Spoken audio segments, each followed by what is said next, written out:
Salut à tous, j'espère que vous allez très bien. On a commencé une nouvelle fenêtre de mercato en ce mois de janvier 2024 et donc j'en profite pour sortir un troisième épisode de ma série sur ces transferts qu'on a quasiment tous oubliés.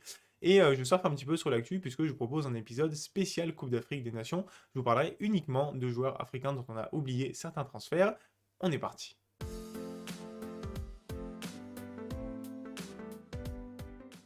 Et je vous propose de commencer par un joueur ghanéen qu'on connaît tous, c'est Michael Essien, bien sûr, qu'on connaît particulièrement en France parce que c'est là qu'il s'est révélé. D'abord à Bastia et puis surtout à l'Olympique Lyonnais où il passe 2 saisons et où il est champion en 2004 et 2005. Mais c'est évidemment à Chelsea qu'il va vivre les plus belles heures de sa carrière avec notamment 2 premières ligues, la Ligue des Champions 2012 ou encore 4 FA Cup. Essien, c'était un joueur fantastique et capable également de mettre des frappasses incroyables comme celle qu'il avait mis contre le Barça en demi-finale de Ligue des Champions 2009.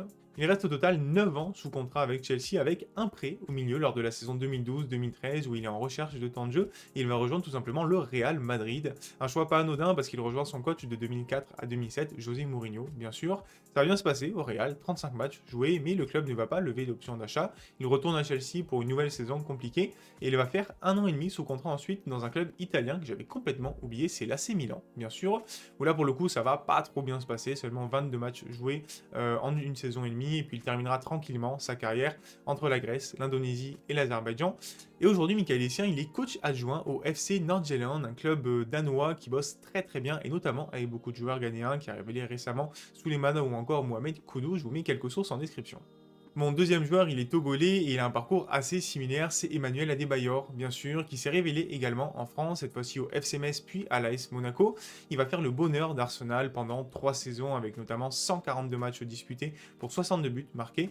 Et puis il est recruté par Manchester City dans le début de ce projet Émirats Arabes Unis pour 29 millions d'euros quand même, c'était un gros transfert pour Manchester City à l'époque.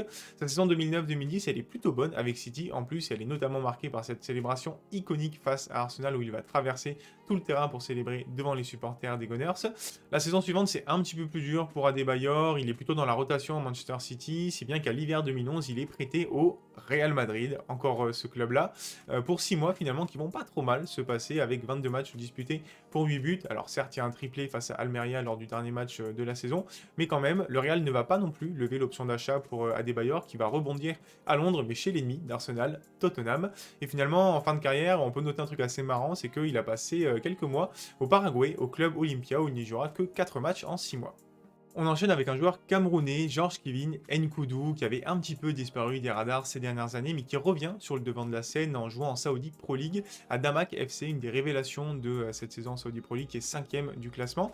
Et d'ailleurs, Nkoudou, il en est à 17 matchs pour 14 buts, dédicace à Kylian BSN, qui me l'a fait redécouvrir dans l'un de ses trades où il parlait des tops et flops en Saudi Pro League. Je vous mets le lien en description. Nkoudou, il a commencé au FC Nantes en 2013, où sa place un peu spéciale dans ma tête en tant que supporter du FC Nantes. Au bout de 2 ans, il est parti à l'Olympique de Marseille, et après une très bonne saison à 41 matchs pour 10 buts, eh bien il va rejoindre un grand club d'Angleterre, Tottenham, quand même, pour 11 millions d'euros. Il a connu un grand club en Europe. Il va même découvrir la Ligue des Champions avec les Spurs, mais il ne s'imposera jamais là-bas. 27 matchs en seulement 4 saisons et surtout 2 prêts un peu obscurs en 2017-2018 à Burnley pour seulement 8 matchs et surtout à Monaco en 2018-2019 pour seulement 3 matchs. J'avais complètement oublié qu'il était passé à Monaco. Après, il s'est relancé à Beşiktaş et donc aujourd'hui, il est en Saudi Pro League. Pour mon quatrième joueur, si on reste un petit peu sur Monaco, il y a un joueur dont les plus fins suiveurs de Ligue 1 ou de football belge doivent se souvenir, c'est bien sûr Dieu merci Mbokani, le joueur congolais, qui dans la famille des joueurs qui ont pas mal bourlingué, est plutôt pas mal quand même, parce qu'il a commencé en République démocratique du Congo, puis on l'a vu en Belgique, en Allemagne, en Angleterre, en Ukraine, au Koweït et même en Arménie, aujourd'hui où il évolue actuellement. Mais c'est bien sûr son transfert à l'été 2010 qui a retenu mon attention.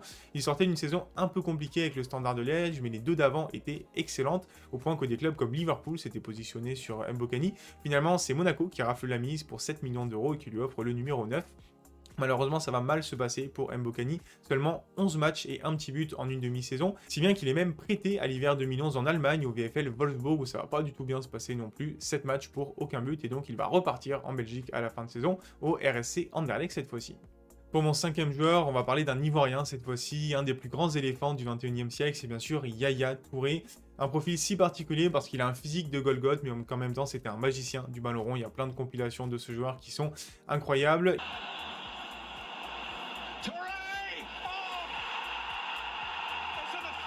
il a été impressionnant avec le Barça où il réalise notamment le sextuplé en 2009 et surtout monstrueux avec Manchester City où il va aller notamment chercher 3 titres de champion d'Angleterre. Bref, une carrière fantastique dont on a un petit peu oublié les débuts parce que c'était assez diversifié pour le coup. Il a commencé par la Belgique avec le KSK Beveren, puis il y a eu l'Ukraine avec le Metalurg Donetsk, aussi l'Olympiakos, l'AS Monaco. Il a fait une petite pige en France d'un an dont j'avais pas le souvenir personnellement, mais c'est surtout son passage à l'Olympiakos sur lequel j'ai envie d'appuyer parce que c'est un passage assez important dans la carrière de Yaya Touré. Finalement, il gagne ses premiers titres avec l'Olympiakos quand il fait le doublé championnat et Coupe de Grèce, et surtout c'est là qu'il va découvrir la Ligue des Champions. C'est pas avec le Barça, c'est avec l'Olympiakos où il fera les 6 matchs de la phase de poule. Il va même refaire une pige à l'Olympiakos en fin de carrière après Manchester City. Pour mon 6e joueur, j'ai envie de vous parler d'un pharaon, Mohamed Salah, bien sûr. Alors certes, l'histoire est relativement récente, mais je pense que beaucoup ont oublié qu'il a fait un passage à Chelsea, quand même.